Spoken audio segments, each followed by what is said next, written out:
So, when I talk about wisdom, it's one thing that you ought to know, and that is that it's invisible. You cannot see the wisdom. Perhaps you can feel it or having a feeling of it, but you cannot see it. There is also a difference between being wise and the wisdom itself. Being wise means that you put in some personal knowledge and then you make it sound like the wisdom. So it's like a copy of the real wisdom.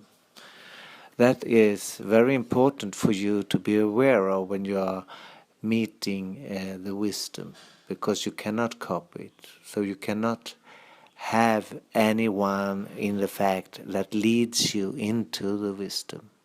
And the wisdom is not like you can reach for it, because it's always there. So very important for you to be aware of when you are meeting the wisdom, because you cannot copy it. So you cannot have anyone in the fact that leads you into the wisdom.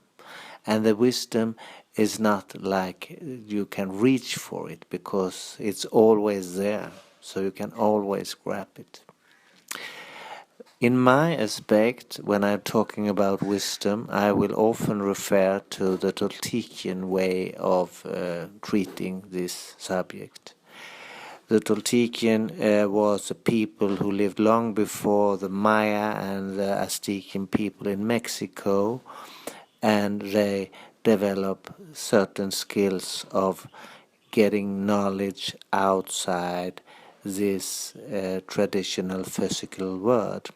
So they call it Nagual knowledge. And Nagual knowledge can, of course, lead you to the way and to the wisdom. But you have to walk it yourself. That is very clear. If you want to define the word wisdom, you can also use the word love. It's about the same thing. We have the same qualities. For growing, love has to be free. You cannot put it into a cage or make it as an object in any case, or you cannot make it as a subject. It's just there. So you just have to walk and feel it. And to do that, you have also to developing your senses, your skills, and you have to have the experience of life. And you have no worries about that, because life will give you that experience. All the experience that you need for developing wisdom will come to you if you don't have them already. And of course, it can take some time, so you have to have patience.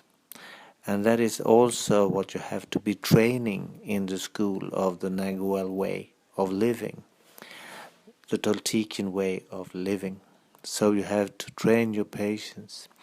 And if you don't train it, universe will show it for you.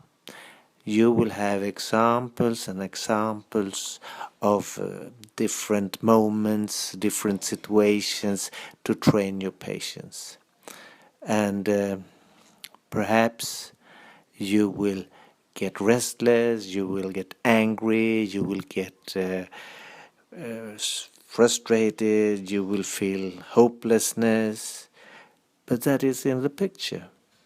All this feeling will lead you sooner or later to the calmness and the heart of wisdom and love. So if you will hesitate, or if you feel that it will never happen to you, I can assure you it can happen to you. Because if it can happen to me, it also can happen to you. We are not so different as you may believe. So, the Toltecian way is also a training for getting this beautiful honey in life that we call wisdom and love. If you want it, you can listen, you can train it, And you can do it according to the principles of the Toltecian Way. The Toltecian Way was that you have to work with 4 very concrete tools to reach to progress. And that tools are being truth in speech and actions, to not take things especially personal, and to not take things for granted, and for making your best in every moment. I will talk a little bit more about these values, and I will talk a little bit more about the Toltecian way of living. I mean, it's not a special way. You can do it even if you're not an Indian or a Mexican. You can do it wherever you are, so you can apply this into your concrete life. And I wish you the best of luck for this future adventure.